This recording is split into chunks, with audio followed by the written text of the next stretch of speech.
Hello, നമ്മൾ തയ്യാറാക്കാനായിട്ട് പോകുന്നത് പാഷൻ ഫ്രൂട്ട് സ്ക്വാഷാണ്. നമുക്ക് കുറേ പാഷൻ ഫ്രൂട്ട് കിട്ടിയിട്ടുണ്ടായിരുന്നു. അപ്പോൾ അത് സ്ക്വാഷാക്കി വെക്കാമെന്ന് വിചാരിച്ചു. അപ്പോൾ നമ്മളിവിടെ 17 പാഷൻ ഫ്രൂട്ടാണ് എടുത്തിട്ടുള്ളത്. അത് കട്ട് ചെയ്തിട്ട് അതിനകത്തിരിക്കുന്ന പൾപ്പെല്ലാം നമ്മളൊരു പാത്രത്തിലേക്ക് മാറ്റി വയ്ക്കുകയാണ്. ഇനി ഈ പൾപ്പിനകത്ത് വെള്ള കളറിലൊരു സംഭവം കിടപ്പുണ്ട്. ആ സംഭവം അതിനകത്ത് കിടന്നു കഴിഞ്ഞാൽ അധികം നാൾ ഇരിക്കത്തില്ല, പെട്ടെന്ന് ചീത്തയായി പോകും. അപ്പോൾ അതുകൊണ്ട് അതെടുത്ത് മാറ്റിയതിന് ശേഷം ഈ നമ്മൾ എടുത്ത് വെച്ചിരിക്കുന്ന പൾപ്പെല്ലാം ഒരു പാനിലേക്ക് മാറ്റി കൊടുത്തിട്ടുണ്ട്. നമ്മൾ ഫ്ലെയിം ഓൺ ചെയ്ത് കൊടുത്തിട്ടുണ്ട്. ഇതിലേക്ക് നമ്മൾ 1 കപ്പ് പഞ്ചസാരയാണ് ചേർത്ത് കൊടുക്കുന്നത്. പഞ്ചസാര ഇട്ടതിന് ശേഷം നന്നായിട്ട് ഇത് ഇളക്കി യോജിപ്പിച്ചെടുക്കാം. കുറച്ച് നേരം ഒന്ന് ഇളക്കിയതിന് ശേഷം നമ്മൾ ഇതിലേക്ക് 1 കപ്പ് വെള്ളം ഒഴിച്ചു കൊടുത്തിട്ടുണ്ട്.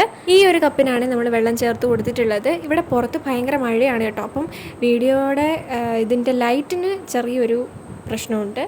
കാരണം ഇരുണ്ട് മൂടി കിടക്കുകയായിരുന്നു, നല്ല മഴയുമാണ്. ആ സമയത്താണ് നമ്മൾ ഈ വീഡിയോ ചെയ്യുന്നത്.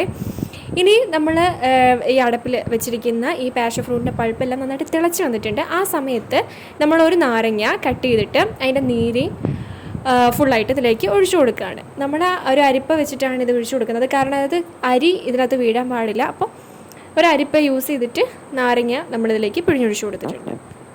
നമ്മുടെ പാഷൻ ഫ്രൂട്ട് സ്ക്വാഷ് ആ ഒരു നമ്മുടെ കറക്റ്റ് പരുവത്തിലായിട്ടുണ്ട് കേട്ടോ. ഇനി ഇത് നമുക്ക് ഫ്ലെയിം ഓഫ് ചെയ്ത് കൊടുക്കാം. ഇതാണ് നമ്മുടെ പരുവം. ഈ ഒരു പത വന്ന് നിൽക്കുന്നുണ്ടല്ലേ, ഇതാണ് നമ്മുടെ പരുവം. ഇനി നമുക്ക് ഫ്ലെയിം ഓഫ് ചെയ്യാം.